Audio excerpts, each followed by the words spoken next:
યાર universal studio અને બધી રોલર કોસ્ટર રાઈડમાં એન્જોય કરવાનો દરેકની એક અલગ મજા છે. એ હું ત્યાંથી શીખ્યો હતો.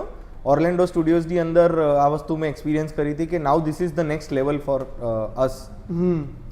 ભલે એ મૂવી હોય કે કંઈ પણ હોય, ઓર્લેન્ડો સ્ટુડિયોમાં કેવું છે કે તમે કોઈ પણ રાઈડમાં બેસો કે કોઈ પણ શોમાં જાઓ ને તો તેની એક બહુ લાંબી લાઈન હોય. ઓકે. હવે આપણે ત્યાં તમે આજવાની મેટામાં જાઓ કે એસએલ વર્લ્ડમાં જાઓ ત્યાં બી તમે લાઈનમાં ઊભા જ રહો છો. મજા આવે છે એ લાઈનમાં? ના, નહીં આવતી. ગુસ્સો આવી જાય. ગુસ્સો આવી જાય, કંટાળો. તમે ઇવન વોટર પાર્કમાં જાઓ તો એની સ્લાઇડમાં બી કંટાળો આવે. તમને ઓર્લેન્ડો સ્ટુડિયોની એક પણ લાઈનમાં કંટાળો નહીં આવે. કેવી રીતે? તો હવે ત્યાં એક હેગ્રીડની રાઈડ છે.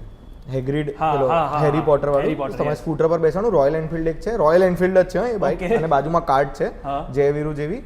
અને એ અલગ અલગ એના ઉપર એટલે ટ્રેક જ છે. તમારે ખાલી પકડવાનું, સીટ બેલ્ટ વીટ બધું હોય, પણ એ બધું તમારે ખાલી ફર્યા કરે બાઇક. આમ ગોળ ફરે, ઉપર જાય. હા, તમને એવું જ લાગે તમને મજા ચલાવી રહ્યા છો ને એમ. અલગ અલગ જી ફોર્સ તમને એન્જોય કરવા મળે.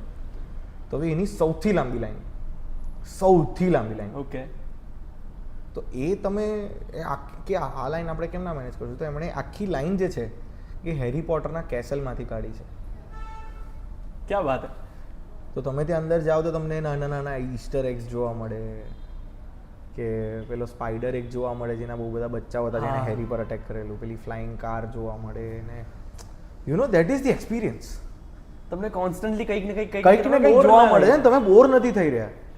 તમને સતત મજા આવી રહી. ઇવન બહાર બી લાઈન હતી, અંદર કેસલની અંદર બી લાઈન ને કેસલની બહાર પણ લાઈન. તો કેસલની બહારની જે લાઈન હતી ને ત્યાં પેલું થીમ હતું થોડું કે જેની અંદર પેલા પમ્પકિન્સ નતા, જેને પેલો માણસ કાપી રહ્યો હતો ને એવું બધું હતું. એ કયું હતું? એ હેરી પોટરનું સિરીઝ ભૂલી ગયો. તો એક એની આખી થીમ બનાવેલી હતી. ઘાસના પુડલા ને એ બધું હતું. કાગડાઓ ત્યાં આગળ આર્ટિફિશિયલ એમાં પાછા સ્પીકર મૂકેલા જેમાં બોલ્યા કરે થોડા થોડા વારે એમ. એકદમ નેચરલ લાગે તમને. પછી કેસલની બહારથી તમને એક પેલો કેસલ દેખાય આખો. તો people are taking clicks. So nobody is idle during they are waiting in that line.